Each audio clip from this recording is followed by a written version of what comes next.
अस्सलाम वालेकुम friends, online engineering services की तरफ से मैं हूं हसन और आज मैं बताऊंगा कि रिमेंटिंग का जो हेयर स्ट्रेटनर उसके ये हीटिंग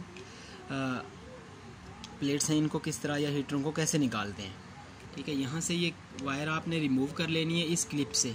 इस क्लिप से वायर को निकालेंगे तो ये मूवमेंट होगी, यहाँ से निकाल लेनी है, दोनों तरफ से इंडिपेंडेंट कर लेनी है वायर को। उसके बाद हल्का सा इस वाले हम साइड को ज़रा बाहर की तरफ धकेलना है और प्लेट अंदर की तरफ करनी है। सेम ऐसे बड़ी ही एहतियात के साथ इसको स्लाइड करना है, अदरवाइज़ किसी और तरीके से ये नहीं निकलेगा और ये हीटर टूट सकता है। और जब आपने लगाना है तो सेम इसी तरह इसकी एक साइड रखनी है और दूसरी साइड को हल्का सा बाहर की तरफ प्रेस करना है। ठीक है, थोड़ा सा प्रेस करेंगे फिर सेंटर में कर देंगे और ये वायर वापस इस जगह में आपने लगा देनी है। ऐसे ये वायर यहाँ पे इस तरह लग जाएगी दोनों। अब ये ना तो नीचे की तरफ गिरेगा ना ही ऊपर की तरफ निकलेगा, किसी भी सूरत नहीं निकलेगा।